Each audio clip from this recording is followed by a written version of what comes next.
전 세계는 지금 코로나19가 지배하는 시대가 되었습니다. 무엇을 하더라도 코로나를 무시할 수가 없습니다. 항상 코로나를 고려해야 되고 항상 코로나를 대비해야 합니다. 온통 코로나 전성 시대인 것 같습니다. 코로나가 폭군입니다. 이 상황에서 사회의 많은 부분들이 위축되어 있지만 특히 교회가 어려움을 당하고 있습니다. 신앙생활을 시작하려는 자들이 뿌리를 내리지 못하는 경우도 있고 신앙에 갈등하는 자들이 적절한 돌봄을 받지 못해 떨어져 나가는 예들도 덜어 있습니다. 더구나 초대교회사를 보면 교회는 사회 전쟁이나 기근이나 전염병이 있을 때 더 빛을 발했으나 오늘날 교회 너무나도 무기력하게 빛을 잃어가고 있는 것 같습니다. 초대교회는 어려울 때 더 빛을 발했습니다. 초대교회 당시 로마는 제국이었고 교회는 초라하기 그지없는 그 단체였습니다. 로마는 황제, 원로원, 세계 최고의 군대가 있었습니다. 그러나 교회는 여러 명의 이름 없는 몇몇 사도라 하는 지도자, 그리고 각 지교회는 감독 혹은 장로, 또 몇몇의 집사님들만 있었습니다. 로마는 엄청난 건물에 화려한 궁궐과 또 각 홀과 각 지역에는 바실리카라고 하는 회당이 있어서 사람들을 압도했습니다. 그러나 교회는 변변한 건물 한 채 없이 다만 집에서 모이기 시작했고 공식적인 사무실도 없는 상태였습니다. 그런데 문제는 이 엄청난 힘을 가진 로마가 초라하기 그지없는 교회를 탄압했다는 점입니다. 처음부터 게임이 되지 않는 이야기입니다. 교회가 얼마 가지 못할 상황에 처한 것입니다. 처음부터 박해가 있었습니다. 교회가 가진 복음을 전하면 교인들은 옥에 갇히고 돌에 맞는 것을 감수해야만 했습니다. 여러 차례 황제가 내린 박해도 있었고 심지어는 처형에 당한 사람들도 있었습니다. 박해가 심해지자 교회는 처음부터 이 땅에 사라져 버린 것처럼 보였습니다. 그러나 교회는 조용했지만 더 퍼져가게 됐습니다. 그리고 마침내 로마 제국은 기독교를 인정하지 않으면 안 되는 상황까지 되어서 기독교를 인정하게 되었고 기독교는 마침내 로마의 국교가 되었습니다. 드라마도 이런 드라마가 없습니다. 교회는 어떤 상황에서도 견디어왔으며 세상에서 그리스도의 빛의 역할을 충실히 감당했습니다. 교회가 무엇이갈래 로마는 초대교회에 손을 들었습니까? 오늘 우리가 질문하는 질문은 도대체 교회란 무엇입니까?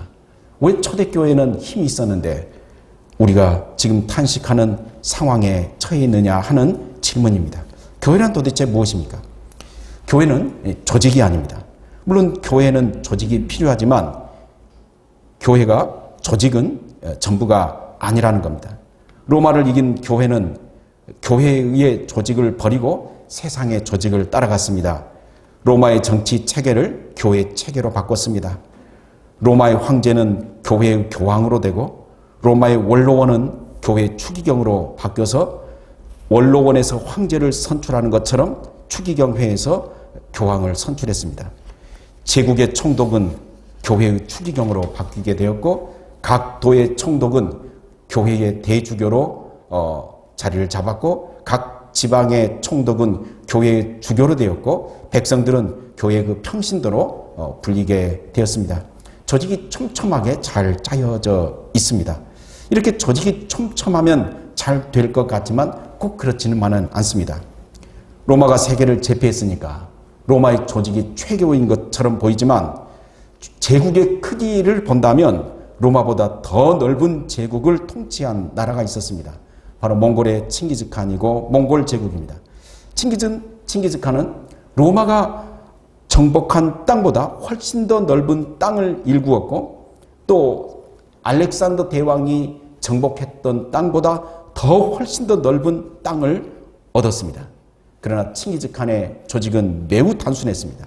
10만 명의 군대로 각자에게 자율권을 주고 부대에서 일어난 일은 칭기즈칸에게까지 간단하게 보고하도록 하였고 칭기직하는 단순한 명령을 내리는 그런 구조를 가졌습니다. 조직을 보면 너무 엉성하고 촘촘하지가 않습니다. 그렇지만 로마보다 덜 촘촘한 조직을 가진 칭기즈칸도 세계를 통치했고 세계를 경영했습니다. 조직이나 기구에 대한 착시 현상이 있습니다. 무슨 사건이 터지면 기구를 만들고 또 대책위원회를 만들면 그 대책위원회가 나를 보호해 줄 거라고 하는 착각입니다. 그러나 위원회가 있다고 해서 다 되는 것은 아닙니다.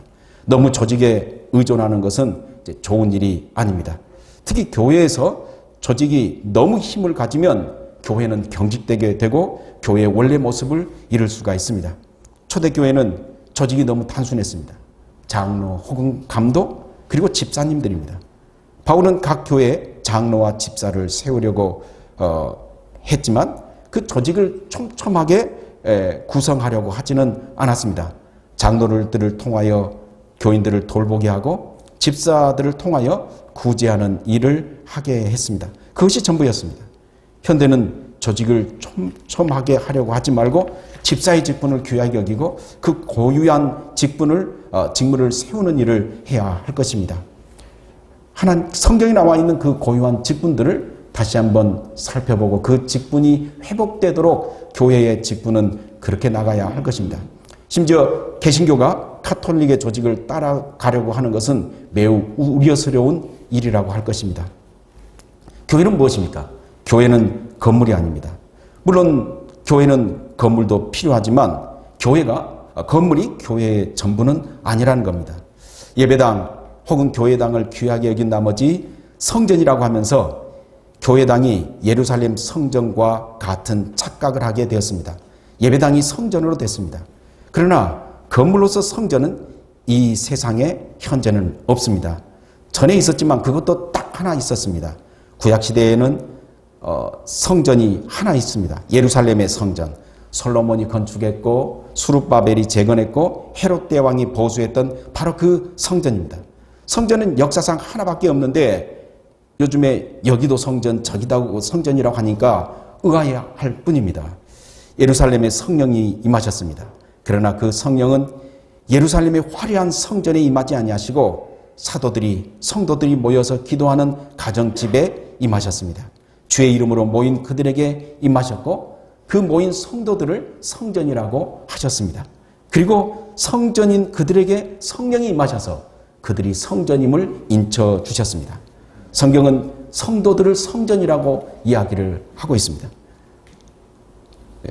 신약 성경에는 어디 봐도 교회 간다는 말은 없습니다. 왜? 우리가 교회니까.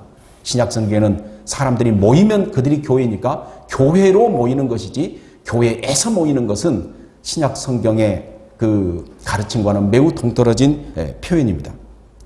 건물을 성전이라고 하니까 교회는 다시 또 유대교로 회귀하려고 하는 그런 그 생각이 아닌가라는 생각을 하게 됩니다. 예배당을 세우면 교회를 세운다고 생각하는 것은 매우 위험한 일입니다. 개척을 하려고 하면 처음부터 건물을 보고 건물을 찾아 나가는데 이것은 그 여러 방법 중에 하나이지 건물 계약하고 건물 갖는 것이 목회의 유일한 수단은 아니라는 것입니다. 먼저 성도를 돌보고 성도들을 보고 교회를 세운다는 것은 건물을 세우는 게 아니라 성도 한 사람 한 사람을 세우는 것이라고 말할 수가 있습니다. 새 언약에 서 있는 교회가 옛 언약 시대의 건물을 우선으로 회개하는 것은 또한 우려스러운 일이라고 할 수 있습니다. 그럼 교회는 무엇입니까? 오늘 본문에 말하는 것처럼 교회는 그리스도의 몸입니다. 22절 하반절부터 보면 그를 만물 위의 교회의 머리로 주셨느니라. 교회의 머리. 교회는 그의 몸이니 만물 안에서 만물을 충만케 하시는 자의 충만이다.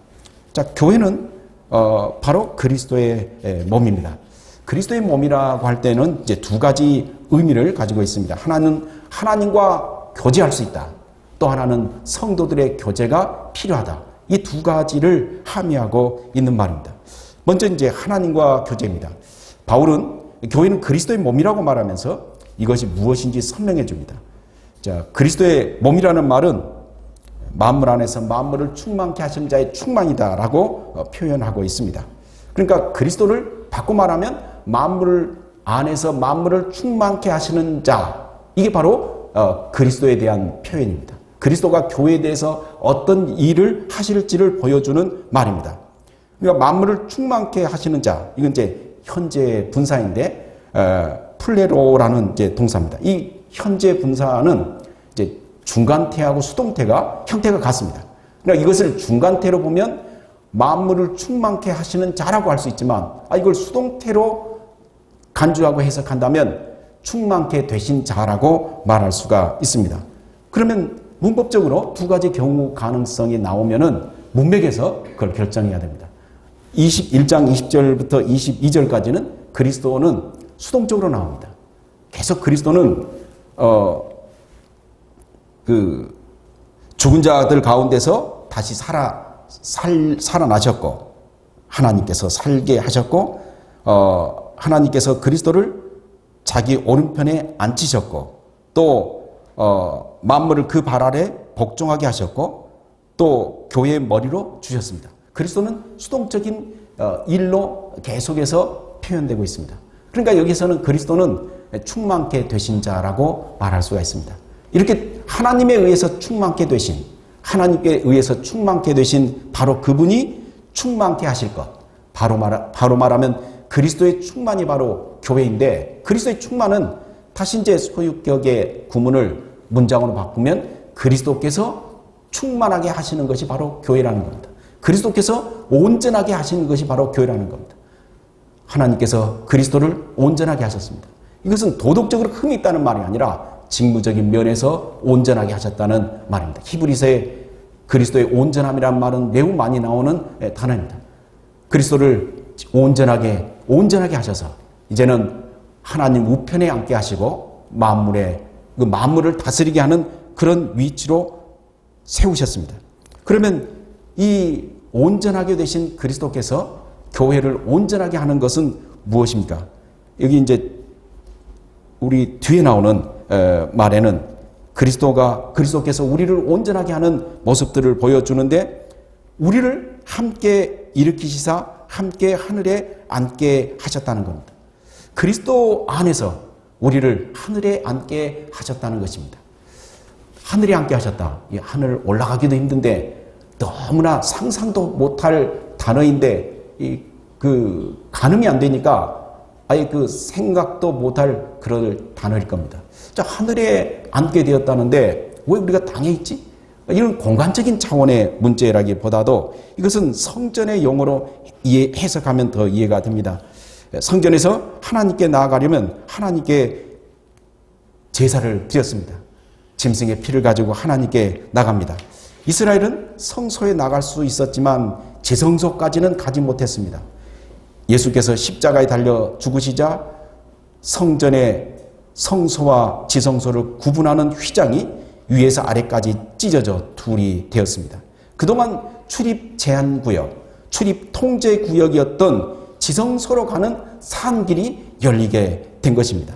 그 전에는 죄가 통치하는 시대여서 그 죄가 통치하는 그 시대에 하나님께서 이스라엘과 언약을 맺으시고, 그래도 그 시대이지만 하나님께 나아가는 길을 이스라엘에게 주셨는데, 하나님께서 이제는 그리스도의 피로 인하여 지성소까지 나아갈 수 있는, 바로 바꿔 말하면 하나님의 보좌 앞에 나아갈 수 있는 길을 열어주신 것입니다.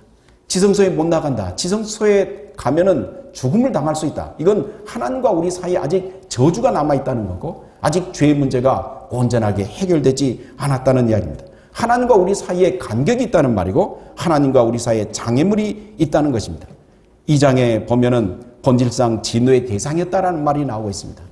본질상 우리는 진노의 대상이어서 늘 이 죄의 문제를 짐승의 피로 옛 언약 백성들은 해결하고 한시적으로 해결하다가 그리스도가 오신 이후에 모든 문제가 해결되니까 지성소에 이제는 누구든지 나갈 수 있게 된다는 겁니다. 지성소에 앉을 수가 없습니다.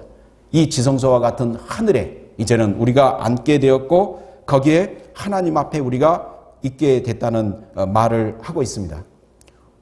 우리가 그리스도의 몸이라는 이 말을 2장에서는 그리스도 안에 있다라는 말로 이제 바꿔 말하고 있습니다. 우리 그리스도 안에 있습니다. 로마서 6장에서는 우리가 그리스도와 연합되었다는 말을 하고 있습니다. 그리스도 속으로 들어갔다는 겁니다. 그리스도 속으로 들어가서 그리스도와 내가 연합되었다라고 이야기하고, 요한일서에서는 이것을 영생을 얻었다라는 말로 표현하고 있습니다. 바꿔 말하면 하나님과 우리 사이에 아무런 이제 더 이상 죄로 인한 저주, 하나님과 우리에 대한 진노, 하나님이 우리에 대한 벌 주시면 어떨까 하는 두려움, 이 모든 것이 사라져서 하나님을 아바 아버지라고 부르고 그분을 찬양하는 길이 활짝 열려서 이제는 하나님께 나아가게 됐는데, 그걸 에베소서 1장 23절에서는 통칭해서 그리스도의 몸이라는 말로 쓰고 있습니다.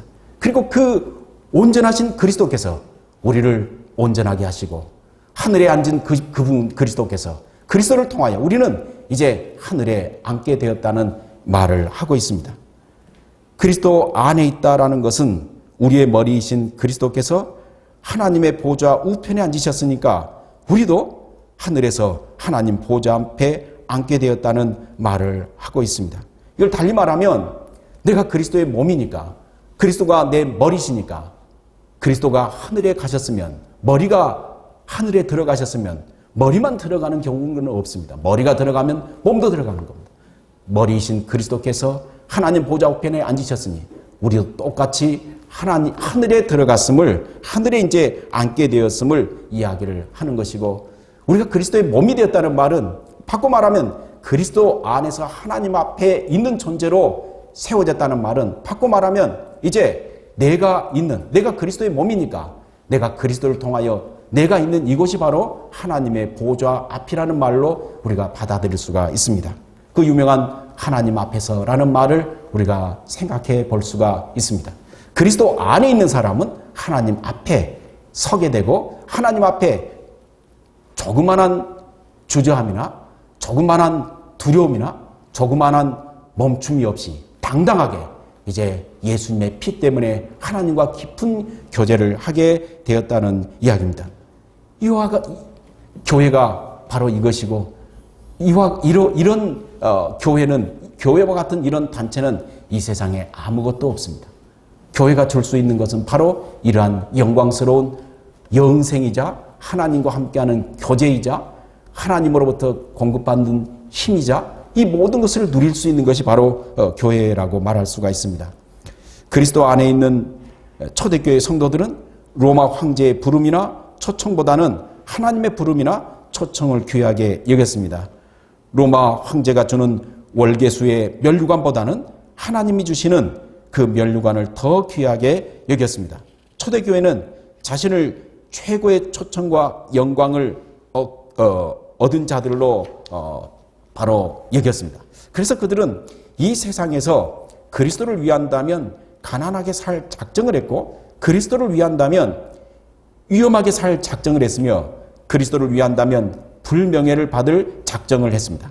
그러나 그들은 가장 부유했으며, 그들은 가장 안전했으며, 그들은 가장 명예스러운 존재가 되었습니다. 마침내 탄압했던 로마가 손을 들게 되었습니다.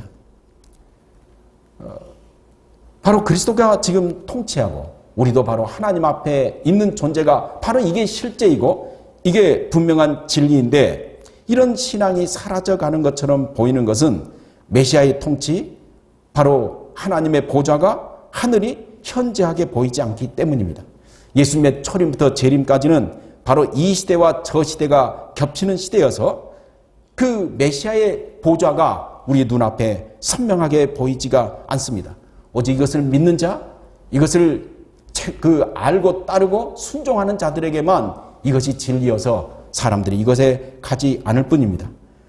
초대교회 성도들은 이 신앙을 확신했고, 메시아의 그 나라는 로마의 나라와는 비교할 수 없는 그 나라임을 생각해서 이 땅의 모든 것을 배설물처럼 여길 수가 있었습니다. 그리스도께서 재림하시면 그 나라의 영광이 드러나게 됩니다. 지금은 우리는 다만 믿음으로 받아들이고 그 나라를 위해서 일할 뿐입니다.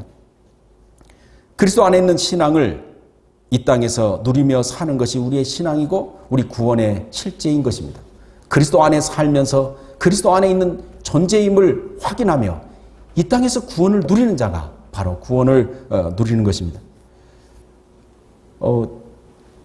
제가 1999년에 귀국해서 이 일 저 일 하다가 좀 배가 아팠습니다. 병원에 가서 진찰을 하다가 이거 혹시 맹장 아닌지 좀 잘 살펴보라고 하니까 의사 선생님이 이거 100% 맹장이 아니라는 겁니다. 소변 검사, 피 검사, 또 엑스레이 검사 했는데 그냥 돌아왔습니다. 그 다음 날 너무 아파서 또 가서 이거 맹장 아니 다시 보라니까 또 다른 이제 더 큰 검사를 했는데 이건 절대 맹장이 아니라는 겁니다. 그래서 맹장이 아니라니까 집에 와서 있는데 토요일 날 저녁에 8시 정도 됩니다. 숨이 넘어갑니다. 여보 보면 나 죽을 것 같으니까 이거 빨리 병원으로 데려가라고. 가서 큰 병원 가니까 맹장으로 진단을 받고 있는데 이제 이게 터져가지고 봉황염이 돼버린 겁니다. 병원에서도 이거 큰일 났다 하는데 그때 그 유학을 막 마치고든 바로 그 즈음인데 이 그리스도 안에서라는 이 말이 너무 은혜가 됐습니다. 하나님, 제가 이제 어떻게 될지는 모르겠는데 의술이 좋으니까 큰 문제는 없겠지만 지금 이제 수술대에 들어갑니다. 내가 수술대에 딱 들어가서 누워있는데 마취하기 전에 하나님께 그런 기도를 했습니다. 하나님, 내가 예수님 안에 있는데 이 수술대가 하나님의 손이라고 생각하겠습니다. 하나님의 손 안에 있는데 뭐가 더럽습니까? 그 마음을 가지니까 수술이 하나도 겁이 안 났습니다. 편안하게 수술이 다 끝났습니다. 예수 안에 있다는 것, 이것은 구원을 현재 이 땅에서 누리는 것이고 구원을 우리가 바라보는 것입니다. 물론 이러한 구원의 기쁨과 감격은 항상 있는 게 아니라 늘 깨어질 수 있습니다. 왜? 믿음으로 고백하지 않으면 늘 사라질 수 있습니다. 그러나 구원은 분명한 실제이고 구원은 분명한 우리의 기쁨이라고 말할 수 있습니다. 그리스도의 몸이라는 말의 두 번째 의미는 이제 구제입니다. 역사상 전쟁, 기근, 전염병이라는 큰 문제들을 직면하게 됐고 이런 문제들이 나타났습니다. 초대교회에서도 전염병의 시대를 지냈습니다. 그러나 초대교회에서는 전염병 때문에 오히려 교회가 빛을 드러냈습니다. 형제가 직업을 잃고 있으면 함께 금식하며 식량을 나누어 함께 먹었고 또한 이제 직업을 찾아주었습니다. 또 형제가 죽어서 묻힐 곳이 없으면 교회는 최고의 장제를 찾아서 장례를 치러주었습니다. 초대교회에서 나온 분명한 사실입니다. 또 교회에서 그래서 초대교회에서 교인이 된다는 것은 바꿔 말하면 성도가 된다는 것은 오늘날 말로 말하면 생명보험에 가입하는 것이고 손해보험에 가입하는 것이고 상조보험에 드는 것과 같다고 생각을 합니다. 사회에서 버린 사람들 교회가 그들을 거두어줬고 돌봐주었습니다. 바로 그들이 그리스도의 몸이기 때문에 구제라는 것을 너무나 큰 사역으로 생각을 했습니다. 교회에서 신약시대 교회 구제 교회의 1차 대상은 바로 성도들입니다. 그 성도들을 구제하는 것이고 교회 안에 들어오면 그 사람들을 또 치유하고 그 사람들을 세워나가는 것이 바로 교회였습니다. 오늘날 한국 교회가 그동안 2000년까지 교회 구제에 대해서 매우 열심히 했고 사회로부터 대단한 박수와 또 교회의 많은 그 사역들을 위임하고 또 교회로 하여금 일들을 하게 했습니다. 그러나 2000년대가 지나면서 교회는 건물에 관심을 갖게 되자 교회 많은 헌금의 돈들이 교회 짓는 데에 들어가자 교회에는 구제에 대한 구제금이 엄청나게 줄게 됐고 또 구제를 너무 가볍게 여기게 됐습니다. 오히려 선교한다면은 이건 명분이 되는데 교회에서 구제한다면 왠지 명분이 약해 보이는 듯한 그런 분위기까지 가게 된 겁니다. 초대교회는 그렇게 하지 않았습니다. 교회가 바로 하늘의 영광이고 하나님의 기쁨이어서 바로 교회에 오면 모든 사람을 살리는 바로 그런 단체가 바로 교회였던 것입니다. 교회가 빛을 잃게 된 것은 바로 교회가 무엇인지를 잃어버릴 때입니다. 교회는 바로 그리스도의 몸입니다. 하나님과 친밀한 교제이자 또 성도의 교제입니다. 교회는 하나님과 간격이 없는 교제를 하는 것이고 성도 간의 교제를 하는 것입니다. 이러한 단체는, 이러한 기구는 이 세상에 단 하나밖에 없습니다. 바로 교회입니다. 수감자 자녀의 인권 보호에 대한 캠페인을 위한 표를 공개 모집한 적이 있습니다. 근데 거기에서 이제 대상을 받은 표가 이겁니다. 담장 안에 꽃나무도 담장 밖에 열매를 맺는다. 교도소를 울타리를 담장이라고 했고, 교도소 안에 수감하는 그 죄수를 담장 안에 꽃나무라고 이야기한 겁니다. 꽃나무. 근데 이 꽃나무가 담장 밖으로도 열매를 맺을 수 있다. 가능성을 보여보자라고 이야기를 한 겁니다. 저는 이것을 좀 패러디해서 이렇게 말하고 싶습니다. 하늘에 있는 꽃나무도 이 땅의 교회에서 열매를 맺는다. 교회 열매는 바로 하늘의 영광이고 하늘의 열매라고 하고, 하나님께서 이러한 영광과 특권을 교회에 주셨습니다. 교회는 하늘과 연결된 유일한 사다리며 교회가 바로 이 땅의 유일한 희망입니다. 기도하겠습니다.